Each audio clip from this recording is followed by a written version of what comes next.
아이고, 저희가 감기가 걸려가지고. 어.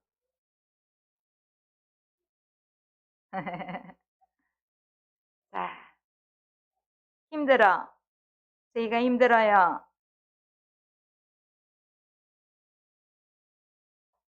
자, 오늘 앞서 우리가 성경을 읽은 대로 오늘은 마태복음 17장 말씀을 가지고 너희는 그의 말을 들으라.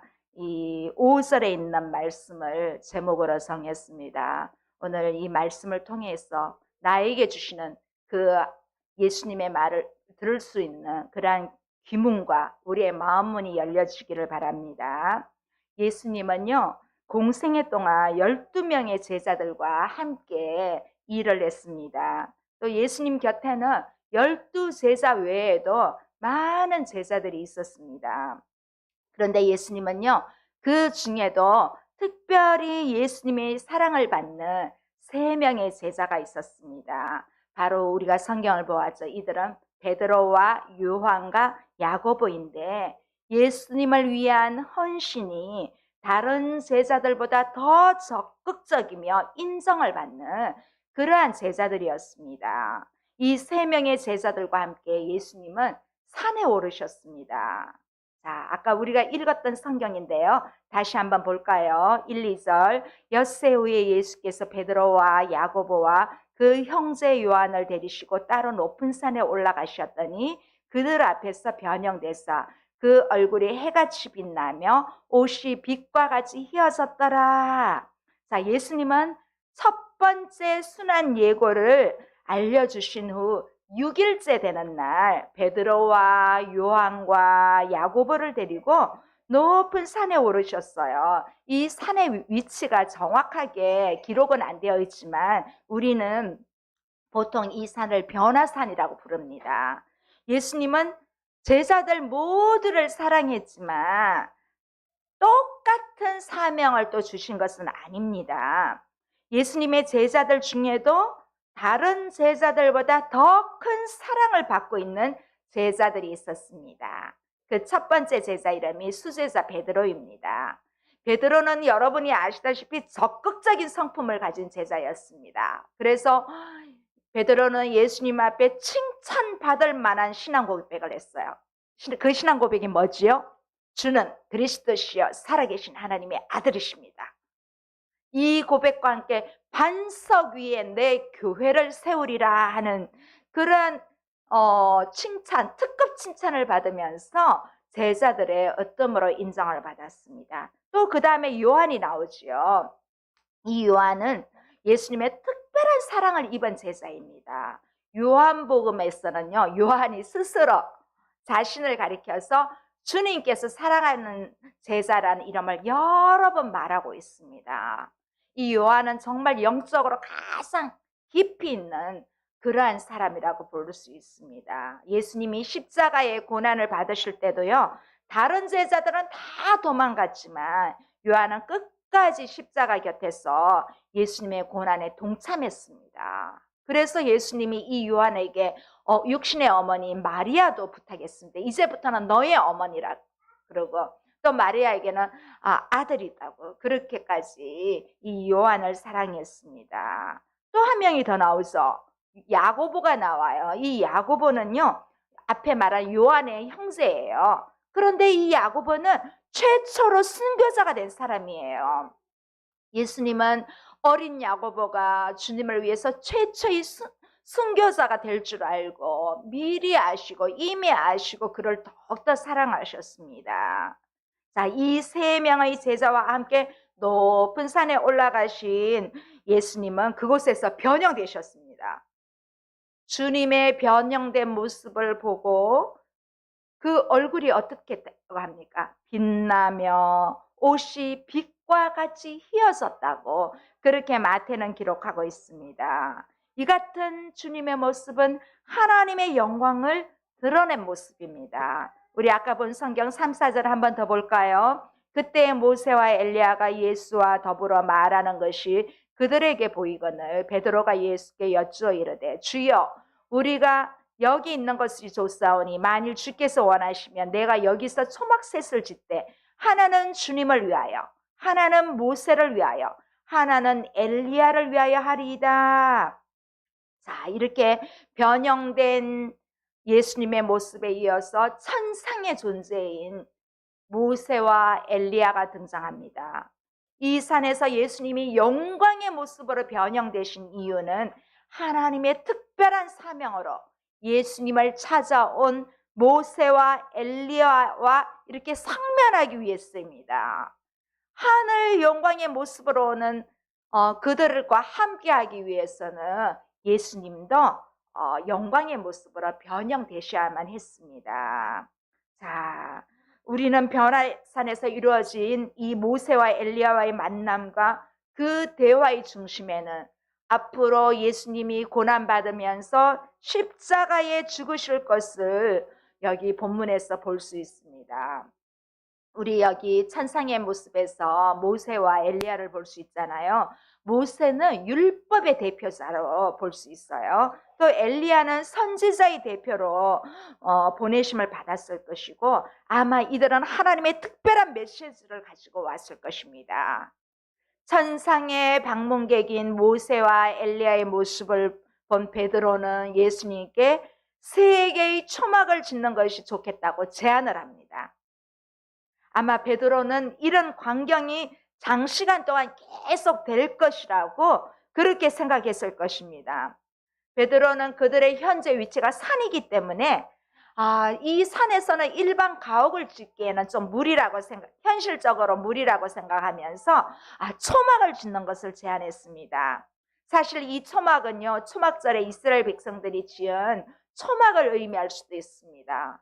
그렇다면 이 장면은 어쩌면 출애굽 사건과도 연결이 되고 있습니다.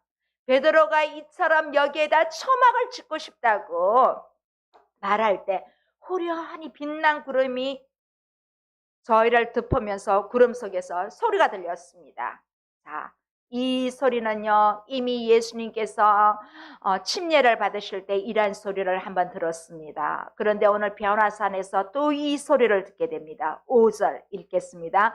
말할 때 호련히 빛난 구름이 그들을 덮으며 구름 속에서 소리가 나서 이르시되 이는 내 사랑하는 아들이요 내 기뻐하는 자니 너희는 그의 말을 들으라 하시는지라. 자, 베드로의 제안에 대해서 예수님은 반응하지 않으시고 예수님의 정체에 대해서 소리가 하늘에서 들립니다. 이렇게 변모된 예수님은 천상의 존재이며 하늘에서 들린 음성에 따르면 예수님은 하나님의 아들이십니다. 베드로가 16장 16절에도 주는 그리스도시요 살아계신 하나님의 아들이십니다. 이렇게 고백했던 것처럼 오늘 이 천상의 소리도 그렇게 들리고 있습니다. 하늘의 음성은 제자들에게 그의 말을 들으라 그렇게 명령하고 있습니다. 제자들이 들어야 할 예수님의 음성은 장차 예수님의 순환과 부활에 대한 것입니다. 이는 내 사랑한 아들이요 내 기뻐하는 자라. 너희는 저의 말을 들어라. 이 말씀입니다. 제자들은 이 말을 들으니까 두려웠습니다. 자, 6절에서 8절 볼까요? 제자들이 듣고 엎드려 심히 두려워하니 예수께서 나와 그들에게 손을 대시며 이르시되 일어나라 두려워하지 말라 하시니 제자들이 눈을 들었고 보매 오직 예수 외에는 아무도 보이지 아니하더라. 자, 제자들에게 들린 하늘의 음성은 신적 메시지이기 때문에 그들은 감히 얼굴을 들지 못하고 두려워했습니다.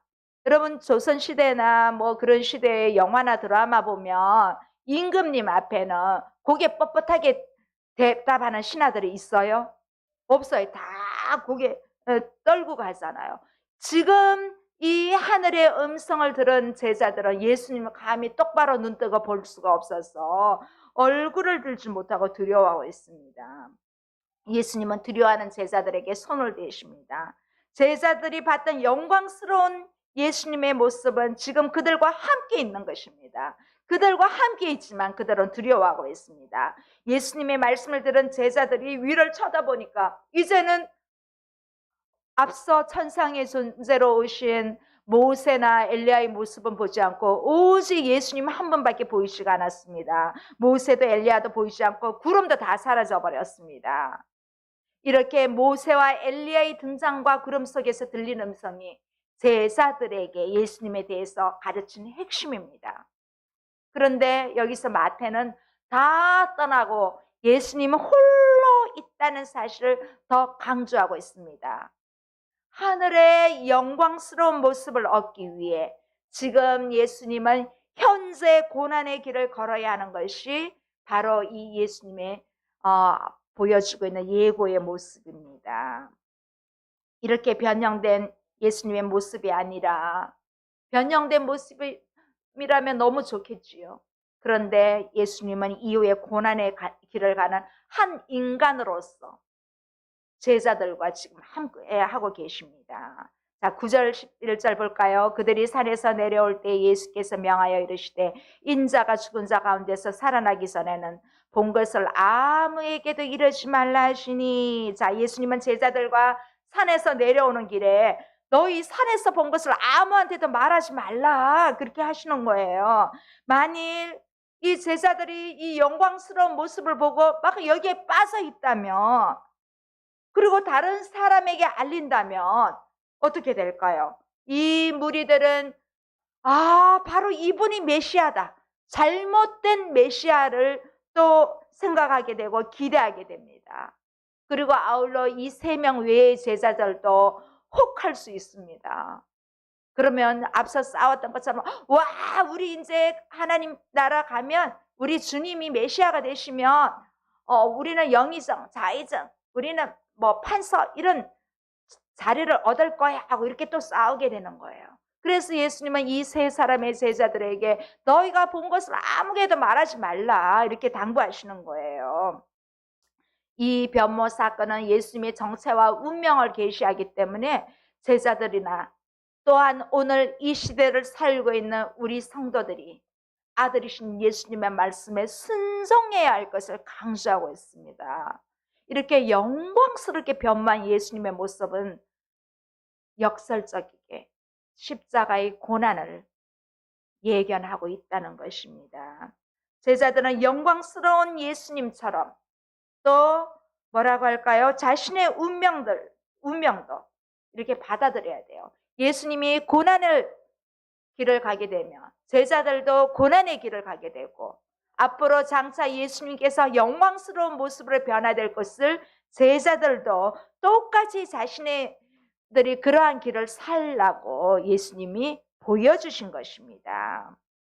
이때 제자들이 묻습니다. 뭐라고 묻습니까? 10절 11절 제자들이 물어 이르되 그러면 어찌하여 서기관들이 엘리야가 먼저 와야 하리라 하나이까?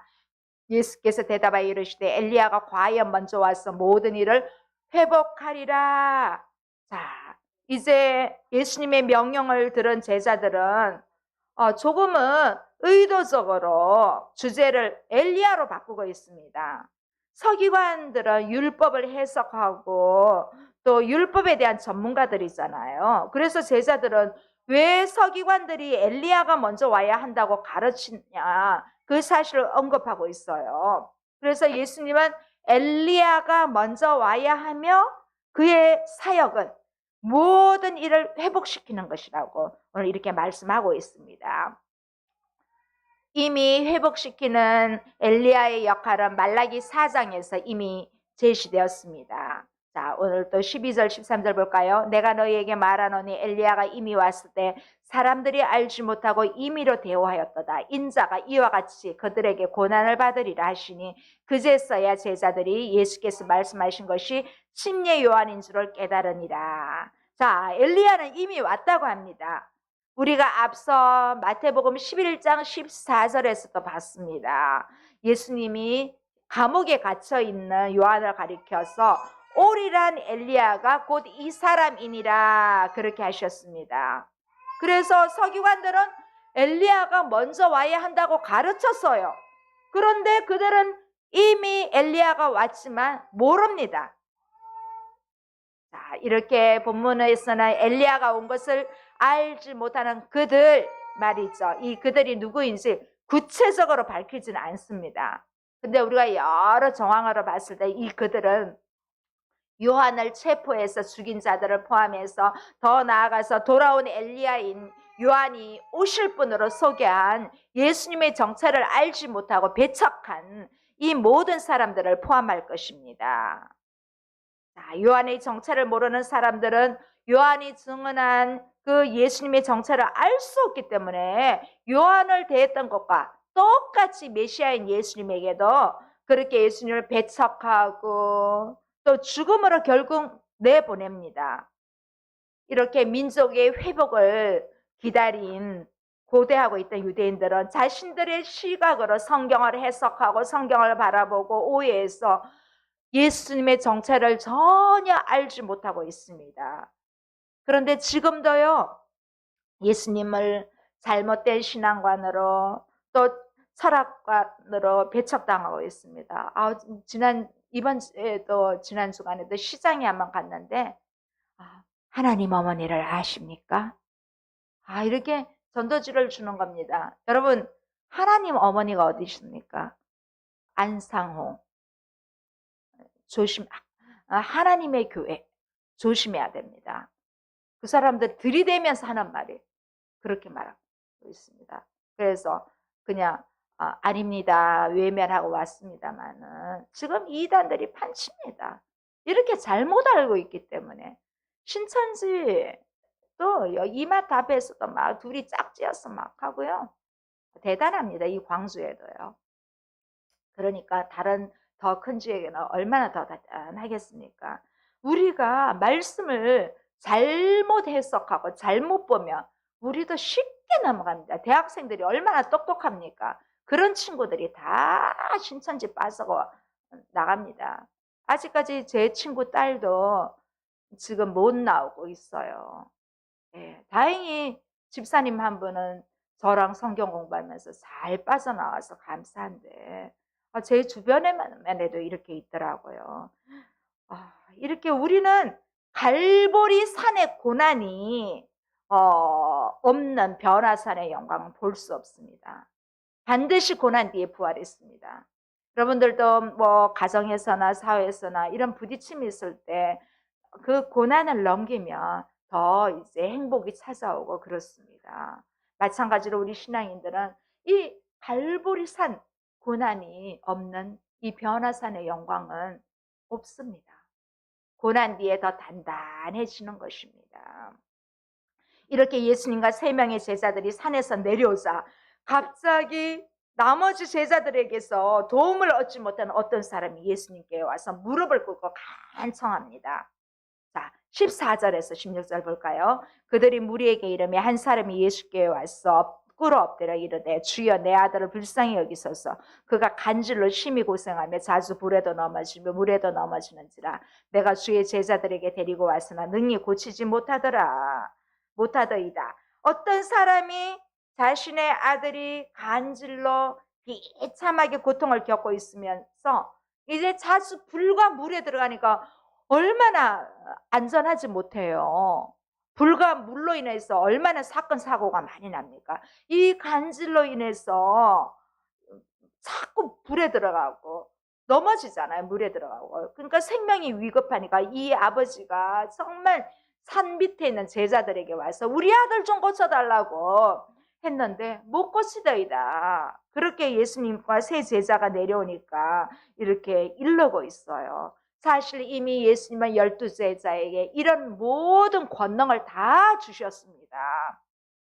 귀신을 쫓아내는 권능을 다 줬는데 이 권위를 사용하지를 못했습니다.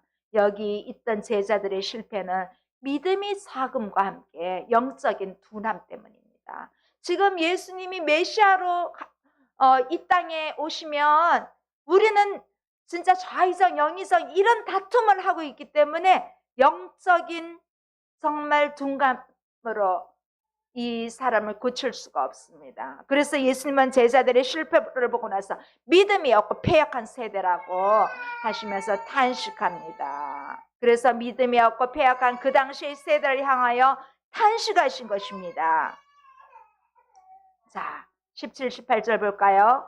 예수께서 대답하여 이르시되 믿음이 없고 패역한 세대여, 내가 얼마나 너희와 함께 있으며 얼마나 너희에게 참으리요.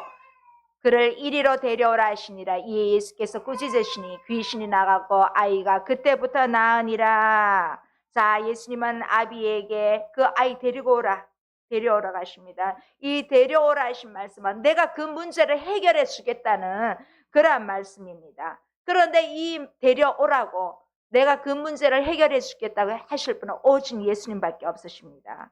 자, 그 아버지는 자기 아들을 예수님께 데리고 와서 모든 문제의 해결을 보았습니다. 예수님께서 하신 말씀, 그를 이리로 데려오너라. 이 말씀 비록 이 아비에게 하는 말뿐만 아닙니다. 오늘 저와 여러분에게 말합니다. 이리로 오라는 것입니다. 데려오라는 것입니다. 질병으로 고통하는 사람도 데리러 오라는 말씀입니다. 우리 인생의 갈급함을 해결받으려는 자들은 다 이리로 데려오라는 것입니다. 자, 예수님은 믿음이 없고 삐뚤어진 세대와 구별되는 모습을 보여주지 못하는 제자들에게 제자들의 믿음의 실패에 대해서 분노하십니다. 그러면서 예수님은 아이 속에 있는 귀신을 꾸짖어 쫓아냅니다. 그랬더니 아이는 나았습니다. 이 아이의 현상이 비단 눈에 보이는 그러한 질병이 아닐 수도 있습니다. 우리가 생각하기는 육신의 질병으로만 볼 수 있는데 사실은 이 아이를 사로잡고 있던 귀신의 세력이었고 또 예수님은 그 귀신의 세력을 제거하신 것입니다. 그래서 예수님은 이 귀신의 세력을 제거하고 나니까 제자들이 뭐라고 합니까? 왜 주님, 우리는 귀신을 쫓아낼 수 없는지 묻습니다. 자, 19절에서 20절입니다. 이때 제자들이 조용히 예수께 나와 이르되 우리는 어찌하여 쫓아내지 못하였나이까? 이르시되 너희 믿음이 작은 까닭이니라. 진실로 너희에게 이르노니 만일 너희에게 믿음이 겨자씨 한 알만한 만큼만 있어도 이 산을 명하여 여기서 저기로 옮겨지라 하며 옮겨질 것이요 또 너희가 못할 것이 없느니라. 자, 예수님의 말씀으로 그 아이에게서 귀신이 쫓겨나가서 온전해졌습니다. 이때 제자들이 예수님께 뭐라고 합니까? 주님, 왜 우리는 어찌하여 쫓아내지 못하나이까? 이렇게 묻습니다. 예수님께서 뭐라고 하십니까? 너희 믿음이 작은 까닭이다. 그렇게 말씀하십니다. 하나님의 권능이나 능력은 한때 받았다고 그게 영원한 것은 아닙니다. 자, 믿음으로 유지하지 못하면 잃어버립니다. 자, 이 시간 예수님은 제자들에게 하신 말씀처럼 우리에게도 말씀하십니다. 자, 너희 믿음이 작다는 말에는 우리 신앙생활에 있어서도 큰 믿음을 가질 수 없을 만한 이유가 있다는 것입니다. 여러분은 어떤 이유가 있어요? 자, 우리는 계속적으로 은혜의 생활을 하지 못하고 있습니다. 또 우리는 영적 생활이나 복음 사역보다 다른 것을 더 중요하게 여길 때가 많습니다. 더 관심 있을 때가 많습니다.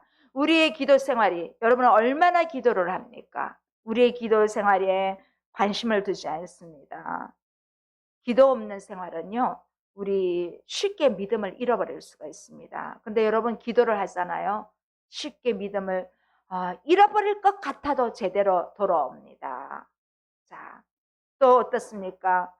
예수님은 때를 따라 계속 기도를 하셨는데 제자들은 그렇게 하지 못했습니다. 예수님이 기도할 때 밑에서 제자들은 졸고 있었습니다. 자, 그래서 예수님은 뭐라고 하십니까? 시험에 들지 않게 깨어 기도하라고 그렇게 말씀을 하고 있습니다. 자, 또 이어서 예수님은 뭐라고 하십니까? 만일 너희에게 믿음이 겨자씨 한 알만큼만 있어도 이 산을 명하여 여기서 저기로 옮겨지리라 하며 옮겨질 것이요 너희가 못할 것이 없으리라 그렇게 말씀하신 거예요. 자, 예수님이 이렇게 겨자씨에 비유하신 것은 작은 믿음을 가리키는 것은 아닙니다. 왜냐하면 예수님은 이미 그들을 향해서 너희 믿음이 작은 까닭이라고 책망하셨어요. 자, 이 시간 우리의 믿음은 어떻습니까? 우리는 항상 큰 믿음 갖고 있습니까? 아니면 작은 믿음입니까? 그러면 큰 믿음이 아니더라도 작은 믿음이라도 하나님이 살아계심을 믿고 하나님의 아들이심을 믿고 그 믿음이 살아 있어야 합니다. 자, 예수님은 제자들에게 시험에 들지 않게 그래서 계속 깨어 있으라는 것입니다. 자, 우리 믿음이 아무리 작아도 겨자씨 하나일 만한 생명만 깃들어 있다면 무엇이나 이루어질 줄 그 하나님의 권능이 나타날 것이라는 것을 믿어야 하는 것입니다. 그래서 산을 옮길 만한 믿음이란 좀 불가능을 가능하게 하시는 그러한 하나님의 능력을 말하고 있습니다. 어떻게 산을 옮길 만한 이 말씀은 또 고린도전서 13장에 보면 바울 사도가 사랑에 대해서 할 때도 산을 옮길 만한 믿음이 있을지라도 이런 말씀을 표시하고 있습니다. 이것은 바로 하나님의 능력을 믿고 나아가라는 것입니다. 이렇게 복음을 기록한 마태는 예수님의 앞으로 장차올 운명에 대해서 말하면서 제자들의 그러한 운명도 예수님과 함께 공동 운명체라는 것을 알려주고 있습니다. 결코 분리되어 있지 않다는 것입니다. 그래서 예수님은 자신이 이제 순환의 길에 점점 가까워지는 것을 보면서 제자들에게 장차 사람들의 손에 이제 넘겨 죽임을 당하고 또 3일 만에 부활하실 것이라는 것을 말씀해 주고 있습니다. 이렇게 예수님은 제자들과 함께 갈릴리에 모일 때에 예수님이 받을 순환에 대해서 또 두 번째 말씀을 그들에게 들려주고 있습니다. 자, 그런데 예수님의 말씀을 들은 제자들은요, 매우 근심하고 있습니다. 그들의 근심은 예수님이 이렇게 고난을 받으실 때 얼마나 힘드실까 하는 이러한 인간적인 동정도 있어요. 또 한편으로 예수님이 그러한 고난의 길을 가면 우리도 힘들 텐데 하면서 자신들이 어떻게 될 것인지 불안해하면서 그러한 것이 있기 때문에 그들이 매우 지금 근심하고 있습니다. 이제 오늘 본문의 마지막 단락으로 예수님은 제자들과 함께 가버나움으로 가셨습니다. 자, 22, 23 볼게요. 갈릴리에 모일 때 예수께서 제자들에게 이 말씀을 아까 보았고요. 잠깐만요. 자, 가버나움에 이르니 반세계를 받는 자들이 베드로에게 나와 이르되 너희 선생은 반세계를 내지 아니하느냐 이르되 내신다고 집에 들어가니 예수께서 먼저 이르시되 시몬아 내 생각은 어떠하냐 세상 임금들이 누구에게 관세와 국세를 받느냐 자기 아들에게냐 타인에게냐. 자, 예수님이 제자들과 함께 어느 날 가브나움이라는 지역에 갔어요. 근데 거기에 이르렀을 때 성전세를 징수하는 사람들로부터 성전세를 내라는 독촉장을 받았습니다. 우리도 뭐 세금이나 전기요금이나 자동차세나 이런 거 빨리 안 내면 그 제 날짜에 안 나면 독촉장이 오잖아요. 그래서 독촉장을 받고 이 사람들이 베드로에게 말합니다. 왜 너희 선생은 반세계를 내지 않느냐 하고 물은 것입니다.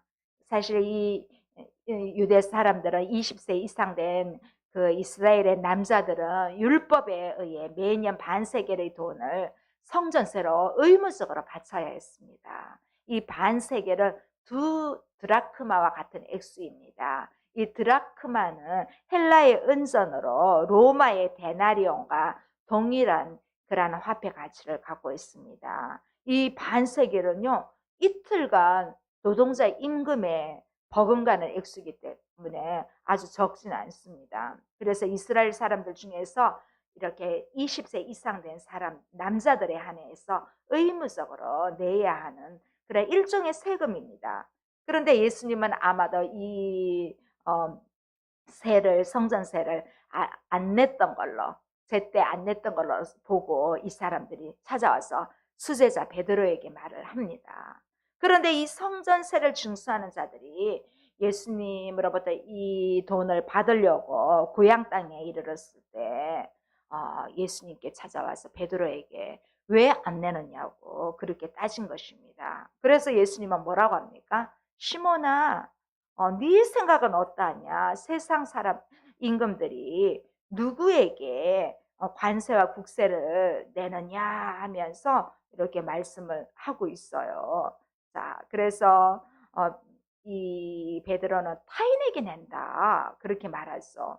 이렇게 물으시는 이유는 바로 예수님 자신이 성전된 그러한 분이시고 이 성전의 주인이시기 때문에 이 성전보다 더 크신 분이기 때문에 그렇게 말씀하고 있습니다. 이 같은 논란은 이미 아신 예수님은 집에 들어가신 후에 베드로에게 한 가지 질문을 합니다. 26, 27 오늘 마지막 말씀입니다. 베드로가 이르되 타인에게입니다. 예수께서 이르시되 그렇다면 아들들은 세를 면하리라. 그러나 우리가 그들이 실족하지 않게 하기 위하여 내가 바다에 가서 낚시를 던져 먼저 오르는 고기를 가서 입을 열면 돈 한 세겔을 얻을 것이니 가져다가 나와 너를 위하여 주라 하시니라. 자, 오늘 예수님은 이 말씀을 말씀하시면서 이미 예수님은 하나님 아버지로부터 우리에게 필요한 것을 모든 것을 알고 계십니다. 그래서 불쌍히 여기는 마음으로 전혀 생각하지 못했던 기적으로 돌봐주십니다. 이렇게 하나님 나라 자녀들에게 땅의 임금들이 하는 것처럼 무거운 재정의 짐을 지우는 분이 아니십니다. 물론 때로 우리가 경제적으로 어려울 때도 있지요. 저도 어려워 봤습니다. 그런데 그때도 또 하나님께서 길을 열어주시고 다 하나님의 자녀된 우리에게 예수님이 지금 이렇게 베드로에게 하라는 것처럼 우리에게 다 지혜를 주시고 공급되는 방법을 주십니다. 그리고 오늘 또 예수님은 하나 또 우리에게 말씀하고 계십니다. 우리는 사회에서 또 교회에서 마땅히 바쳐야 할 이렇게 또 헌금도 있고 세금들도 있습니다. 우리는 이 예수님의 말씀에 우리가 오늘 반드시 우리가 본받아야 합니다. 자, 우리는 하나님께서 세우시고 인도하시는 한 나라에 소속되어 있는 국민입니다. 우리는 국민으로서 마땅히 준수해야 할 세금 문제에 대해서도 예수님의 말씀에 따라서 또 교인으로서 하나님의 것도 제대로 바치는 그러한 신앙생활을 하면서 아울러 국민으로서 가이사에게 것은 가이사에게 바칠 줄 아는 이 말은 우리가 또 국민으로서 세금도 내야 되고 이런 것들을 잘 하라는 말씀입니다. 오늘 17장 말씀을 함께 했습니다. 우리는 예수님이 말씀하시는 이 말씀을 한 주간에도 잘 들음으로 순종함으로 믿음으로 행하는 우리 모두가 되길 바랍니다. 특히 갈보리산의 고난을 마다하지 마십시오. 이 갈보리산의 고난을 우리가 받아들일 때 하나님은 변화산의 부활의 영광을 우리에게 주십니다. 한 주 동안도 여러분 주 안에서 승리하십시오. 기도하시겠습니다. 살아계신 하나님 아버지 감사합니다. 무덥고 힘든 여름철 속에서도 저희를 영육간의 강건함으로 지켜주시기를 원합니다.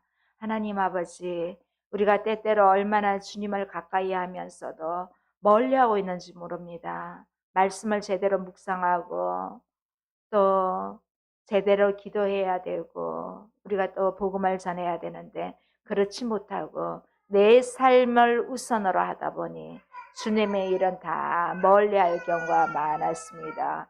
주여 우리에게 은혜를 베풀어 주시옵소서. 우리가 정말 장차 변화산의 영광을 볼 수 있는 영적인 눈을 열어 주시기를 원하며 예수님의 이름으로 기도드립니다. 아멘. 우리 제이가 오늘 많이 아파요. 자, 우리 함께 찬양하시겠습니다. 내 구주 예수를 더욱 사랑